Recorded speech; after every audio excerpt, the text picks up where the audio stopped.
Hello दोस्तों, आज की हमारी कहानी है शत्रु की सलाह। नदी के किनारे एक विशाल पेड़ था। उस पेड़ पर बगुलों का बहुत बड़ा झुंड रहता था। उसी पेड़ के कोटर में काला नाग रहता था। जब अंडों से बच्चे निकल आते और जब वह कुछ बड़े होकर माँ बाप से दूर रहने लगते, तभी वह नाग उन्हें खा जाता।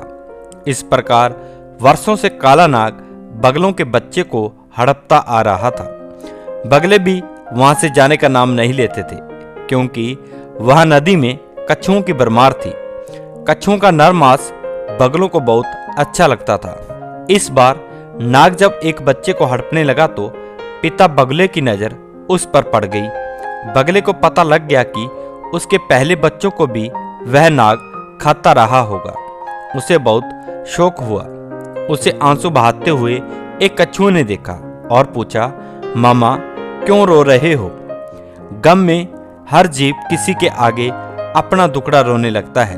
उसने नाग और अपने मृत बच्चों के बारे में बताकर कहा, मैं उससे बदला लेना चाहता हूँ। कछुए ने सोचा, अच्छा तो इस गम में मामा रो रहा है। जब यह हमारे बच्चे खा जाती हैं तब तो कुछ ख्याल नहीं आता कि हमें कितना गम होता होगा।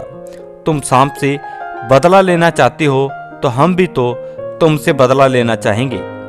बगुला अपने शत्रु को अपना दुख बताकर गलती कर बैठा था। चतुर कछुआ एक तीर से 2 शिकार मारने की योजना सोच चुका था। वह बोला, मामा मैं तुम्हें बदला लेने का बहुत अच्छा उपाय सुझाता हूँ। बगले ने आदर स्वर में पूछा, जल्दी बताओ यह उपाय क्या है? मैं तुम्हारा एहसान जीवन भर नहीं भूलूंगा। कछुआ मन ही मन मुस्कुराया और उपाय बताने लगा। यहाँ से कुछ दूर एक नेवले का बिल है। नेवला सांप का घोर शत्रु है। नेवले को मछलियां बहुत प्रिय होती हैं। तुम छोटी छोटी मछलियां पकड़कर नेवले के बिल से सांप के कोटर तक बिछा देना। नेवला मछलियां खाता खाता सांप तक पहुंच जाएगा और उसे समाप्त कर देगा। बगला बोला, तुम जरा मुझे उस नेवले का बिल दिखा दो। कछुए ने बगले को नेवले का बिल दिखा दिया। बगले ने वैसा ही किया जैसे कछुए ने समझाया था। नेवला सचमुच मछलियां खाता हुआ कोटर तक पहुंचा। नेवले को देखते ही नाग ने फुंकार छोड़ी। कुछ ही देर की लड़ाई में नेवले ने सांप के टुकड़े टुकड़े कर दिए। बगला खुशी से उछल पड़ा। कछुए ने मन ही मन में कहा, यह तो शुरुआत है मूर्ख बगले, अब मेरा बदला शुरू होगा और तुम सब बगलों का नाश होगा। कछुआ का सोचना सही निकला। नेवला नाग को मारने के बाद वहां से नहीं गया। उसे अपने चारों ओर बगले नजर आए। उसके लिए महीनों के लिए स्वादिष्ट खाना था।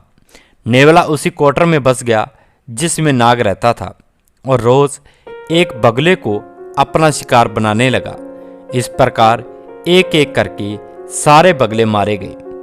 तो दोस्तों, तो इस कहानी से हमें सलाह मिलती है कि शत्रु की सलाह में उसका स्वार्थ छिपा होता है। तो दोस्तों, ये थी आज की कहानी।